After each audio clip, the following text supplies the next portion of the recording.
तो इसको कहते हैं सही तरह से नमस्कार एक्सप्लेन साथियों, करना। मैं जयेश दुआ जेबीसी सॉल्यूशन से आज आपके सामने एक प्रोडक्ट लेके आया हूँ, PDF to Tally. PDF to Tally की जो रिक्वायरमेंट है हमें एडवोकेट्स और सीएस से हमें आ रही थी, क्योंकि अब काफ़ी सारी बैंक स्टेटमेंट जो है वो पीडीएफ फॉर्मेट्स में आ रही हैं और कुछ बैंकों ने एक्सेल का जो फॉर्मेट है वो देना बंद कर दिया है।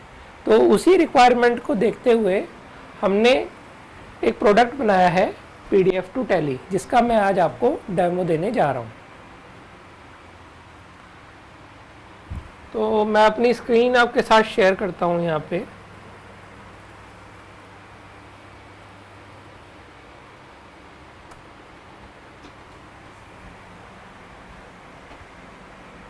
ये जो है ये मेरे लैपटॉप की स्क्रीन अब यहाँ पे आपको शो हो रही है।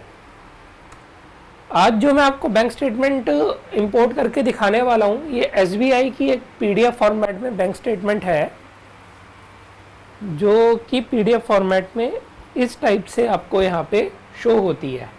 यहाँ पे ट्रांजैक्शन डेट है, डिस्क्रिप्शन है, रेफरेंस नंबर है, डेबिट क्रेडिट है और बैलेंस है। तो इसके लिए जो है हम सबसे पहले अपना इस टूल में आएंगे, जो कि हमने ये जावा में हमने ये टूल हमने बनाया हुआ है। ये वाला जो टूल है ये हमारा खुद का डेवलप किया हुआ टूल है जेबीसी सॉल्यूशंस का, जो ये आपको शो हो रहा है।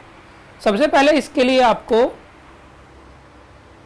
जो ये बैंक स्टेटमेंट है इसका आपको पाथ कॉपी कर लेना है। अब जब आप आएंगे यहाँ पे दो बार क्लिक करेंगे तो यहाँ पे ये टूल इस टाइप से पूछेगा, enter file path with file name. यहाँ पे मैं जो मैंने कॉपी किया था मैं पेस्ट कर दूंगा, और कॉपी पेस्ट करने की वजह से ये जो डबल कोट्स आ गए थे लास्ट और स्टार्टिंग में, मैं इनको हटा दूंगा और यहाँ पे मैं इसको एंटर कर दूंगा। अगर कोई पीडीएफ फाइल में कोई पासवर्ड है तो आप यहाँ पर उसको मेंशन कर सकते हैं। अगर कोई पासवर्ड नहीं है तो आप इसको एज इट इज़ एंटर करके आप छोड़ सकते हैं। जैसे आप छोड़ेंगे तो ऑटोमेटिकली ये फाइल कन्वर्ट हो जाएगी उसी फोल्डर में जिस फोल्डर में ये है, और वहाँ पे आपको इस टाइप से एक ये एक्सेल फाइल आपको शो हो जाएगी। तो ये जो है ये हमारी एक्सेल फाइल है जो कन्वर्ट होके आई है। आप इसको देख सकते हैं कि एक्सेल में हमारे टूल ने जो हेडर था वो छोड़ दिया है, डिस्क्रिप्शन को एज इट इज़ ले आया है, transaction date, value date, reference number, branch, debit और क्रेडिट सेम फॉर्मेट में ये ले आया है। अब हम क्या करेंगे, हम इसको टैली में इंपोर्ट करने के लिए इस फाइल का जो पाथ है यहाँ से हम इसको कॉपी कर लेंगे और टैली में आएंगे।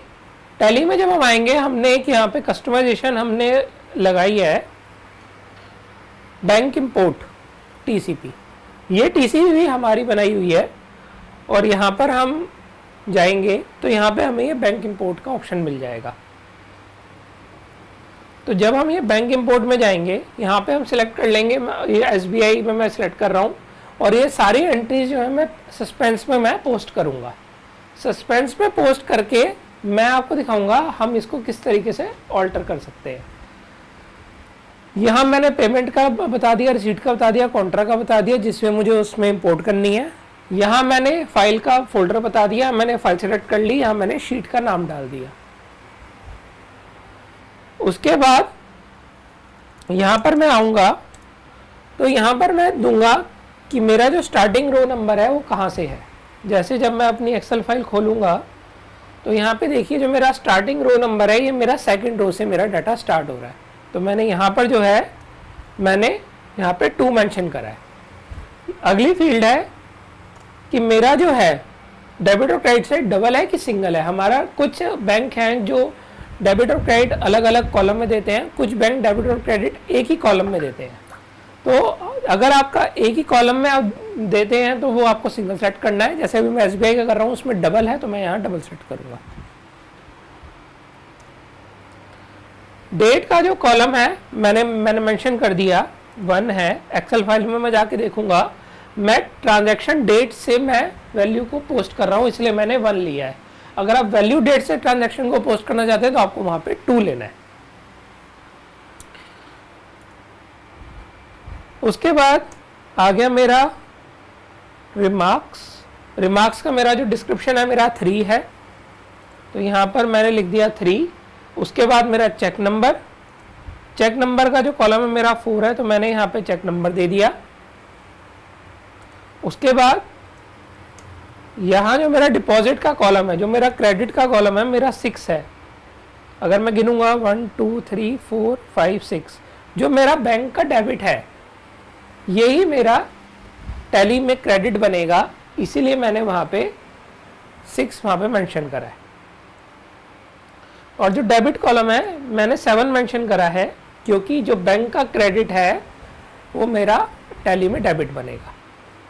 मैं आपको टैली में लेजर और दिखा देता हूँ। यहाँ पे मैं जाता हूँ डिस्प्ले में,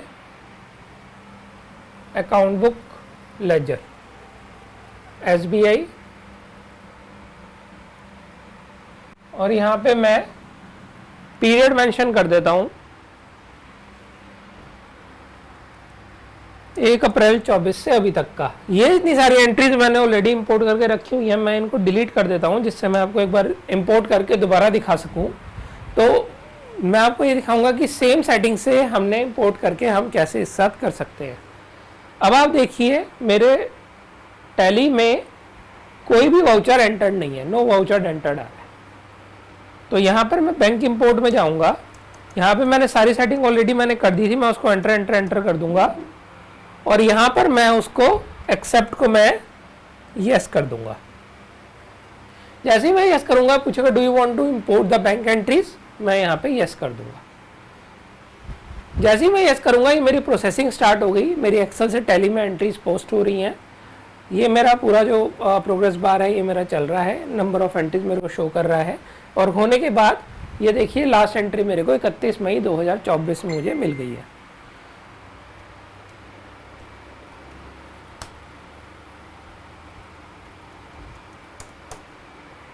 ये जो एंट्रीज हैं मेरे फाइनेंशियल ईयर पुरानी थी, सारी एंट्रीज मेरी आ गई हैं, डेबिट क्रेडिट इसने निकाल दिया है। अब अगर मैं इसको एक्सेल से मैच करता हूं,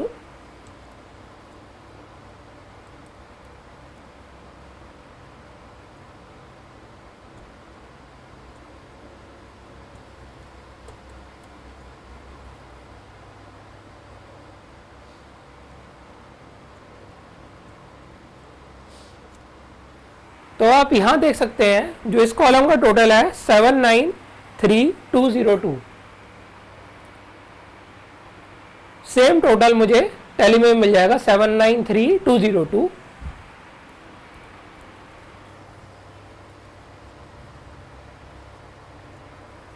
और जो इस कॉलम का टोटल है 813715.80, ये सेम टोटल मुझे टैली में मिल जाएगा 813715.80। इसका मतलब ये है कि जो मेरी बैंक स्टेटमेंट है पूरी की पूरी टैली में आ गई है बिना किसी एरर के, और कोई ट्रांजैक्शन हमारे टूल ने स्किप नहीं करी है। अब यहाँ पर हमने एक फीचर और दिया है कि अगर आपको बल्क में कोई एंट्रीज को आपको उसका जो हेड है वो चेंज करना है, तो यहीं पे आप कंट्रोल F टैली का जो डिफॉल्ट फीचर है आप यूज़ कर सकते हैं। किसी भी पैटर्न पे आप एंट्री को सर्च कर सकते हैं। यहाँ पे जैसे 20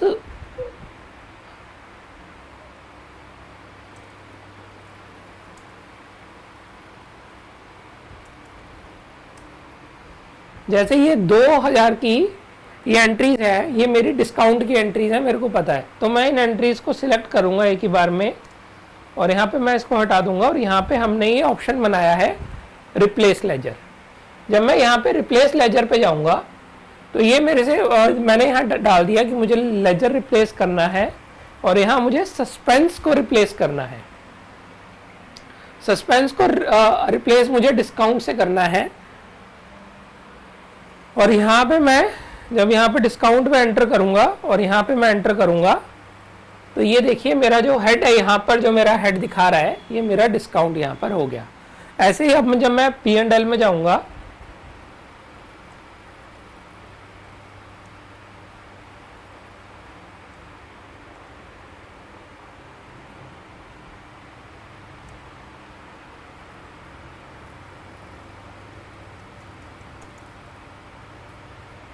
तो इनडायरेक्ट एक्सपेंसेस में मेरे 16,000 मेरे पास यहाँ पे शो हो गए हैं और डिस्काउंट लेजर में 16,000 मेरे पास पोस्ट हो गए हैं।